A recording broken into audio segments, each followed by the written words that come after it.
Hello' everyone, স্বাগতম জনাইছোঁ মোৰ নতুন এটা ভিডিঅ'লৈ। আৰু আজি আমাক দেখিবলৈ পাইছে এয়া মিঠাই দোকানত আমি মিঠাই কিনি আছোঁ। ড্ৰাই গোল্লা কিনিলোঁ 10টা।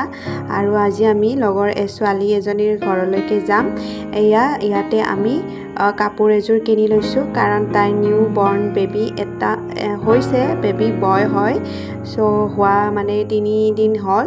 গতিকে আমি ঘৰলৈকে যাওঁ। ডক্টৰৰ পৰা মানে ৰিলিজ দিছে, গতিকে এবাৰ চাই আহোঁ বুলি ওলালোঁ। মানে আজি আমি আহিছিলোঁ মানুহজনৰ ডক্টৰৰ ওচৰলৈ। তো তাৰ পৰা আমি একেবাৰে ওলাই দিলোঁ। আজি দাঁতৰ মানে ফিলিং কৰি দিলে, তাৰপিছত আমি ওলাই আহিলোঁ। আৰু ঘৰটো আছে এইফালেৰে যাব লাগিব। আপোনালোকে লোকেশ্যনটো দেখা পাই চিনি পাইছেনে? হয়, এইটো হৈছে গণেশ মন্দিৰ। আমি গৈ আছিলোঁ কাহিলীপাৰাৰ পৰা আমি তাতে চাহ খাই উভতি আহিলোঁ। আৰু ইয়াতে গণেশগুৰিতে বাইকখন থোৱাৰ পিছত এইফালেৰে দিছপুৰ কলেজৰ আগেৰে গৈ আছোঁ।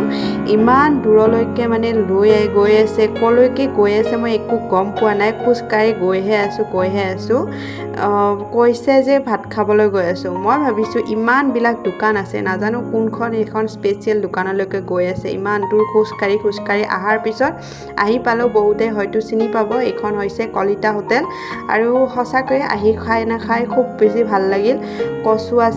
কচু শাক ভাজি, তাৰপিছত মাছৰ মুড়ি ঘণ্টা খাৰ, আৰু আমি হাঁহৰ মাংস লৈছিলোঁ। খানাটো মানে বহুত অসমীয়া খানা হয়, বহুত বেছি টেষ্টি আছিল। তাৰ পৰা খাই লৈ আমি ঘৰলৈকে উভতি আহিলোঁ। ঘৰত সন্ধিয়া ৰেষ্ট কৰাৰ পিছত মোৰ চাওমিন খাবলৈ মন গ'ল, আৰু বহু দিনৰ মূৰত মই চাওমিন কিনি আনিছোঁ। ঘৰৰ ওচৰতে এখন দোকান আছে, চাওকচোন 50 টকাতে কিমানখিনি চাওমিন দিয়ে। ইয়াতে মই চাওমিন খালোঁ। আজিৰ দিনটো এনেকুৱাই আছিল। আজিলৈ আহিছোঁ, বাই বাই।